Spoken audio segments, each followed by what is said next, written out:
চলে গেলেন জ্যেষ্ঠ সাংবাদিক ও প্রেস ইনস্টিটিউট বাংলাদেশ পিআইবির মহাপরিচালক শাহ আলমগীর। সকালে সম্মিলিত সামরিক হাসপাতালে তিনি মারা যান। তার মৃত্যুতে শোক জানিয়েছেন রাষ্ট্রপতি আব্দুল হামিদ ও প্রধানমন্ত্রী শেখ হাসিনা। আবু ইউসুফ সরকারের বড় ছেলে শাহ আলমগীর আর নেই। পূর্ব গোড়ানের বাসায় মেয়েরা যখন তাকে খবর জানাচ্ছিলেন, তখনও তিনি অপেক্ষায় ছেলের সাথে দুপুরের খাবার খাবেন বলে। পরিবারের প্রত্যেক সদস্যের কাছেই সবচেয়ে বড় ভরসার নাম শাহ আলমগীর। মানুষটির বিদায়ে অশ্রুসিক্ত শোকাহত স্বজনরা দোয়া চান সবার কাছে। কলিজার 2 টুকরা থাকে, আমার আব্বার কলিজার 1 টুকরা আমার দাদা। আমরা 10 ভাই বোন আর 9 জনে মিলে অর্ধেক। আমি আপনাদের সবার কাছে বাবার রুহের মাগফিরাত কামনা করছি। আপনারা বাবার জন্য দোয়া করবেন, আমাদের পরিবারের জন্য দোয়া করবেন। ডায়াবেটিস, রক্তের হিমোগ্লোবিন কমে যাওয়া সহ বিভিন্ন শারীরিক জটিলতায় আক্রান্ত হয়ে সম্মিলিত সামরিক হাসপাতালের আইসিইউতে ভর্তি ছিলেন তিনি। বেঁচে ফেরার সব সম্ভাবনা দূরে ঠেলে বৃহস্পতিবার সকাল 10টায় তিনি পাড়ি জমান পরপারে। খুবই স্বল্পভাষী কিন্তু খুবই বিচক্ষণ। তিনি পেশার প্রশ্নে ছিলেন আপোষহীন।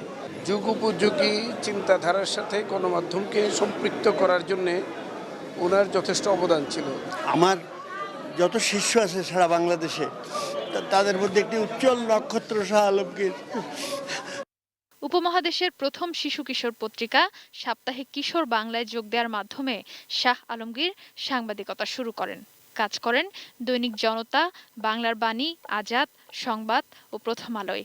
এরপর তিনি একে একে চ্যানেল আই, 21 টিভি, যমুনা ও মাছরাঙ্গা টেলিভিশনে বার্তা প্রধান হিসেবে দায়িত্ব পালন করেন। দীর্ঘ 25 বছরের সাংবাদিকতা জীবনে শাহ আলমগীর ঢাকা সাংবাদিক ইউনিয়নের সভাপতি ও সাধারণ সম্পাদকের দায়িত্ব পালন করেছেন নিষ্ঠার সাথে।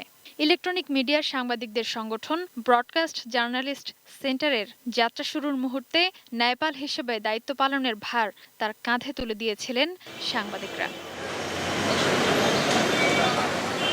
সদা হাস্যোজ্জ্বল ও বিনয়ী স্বভাবের এই প্রিয় অভিভাবক আলমগীর ভাইকে হারিয়ে শোকে বিহ্বল তার সহকর্মী ও গণমাধ্যম কর্মীরা। তার এই অকালে অসময়ে চলে যাওয়া এটি সাংবাদিকতা জগতের জন্য ক্ষতি, আমাদের দেশের জন্য অপূরণীয় ক্ষতি। তিনি মানুষের জন্য কাজ করতেন, মানুষের কথা ভাবতেন। পূর্ব গোড়ানে বাবার বাসায় নেয়ার পর পাশের মসজিদে হয় তার প্রথম জানাজা। সেখান থেকে দ্বিতীয় জানাজার জন্য নেওয়া হয় শেষ কর্মস্থল পিআইবিতে। সাংবাদিকদের কল্যাণের জন্য যেখানে তিনি আনেন বড় পরিবর্তন। এরপর শাহ আলমগীর শেষবারের মতো আসেন সেখানে তৃতীয় জানাজার পর সংবাদকর্মী, লেখক ও শিল্পী গোষ্ঠীর শ্রদ্ধায় সিক্ত হন তিনি। শেষে তিনি ফেরেন উত্তরার নিজস্ব ঠিকানায়। শেষ জানাজার পর তাকে দাফন করা হয় উত্তরার 12 নম্বর সেক্টরে। এটি নিউজ।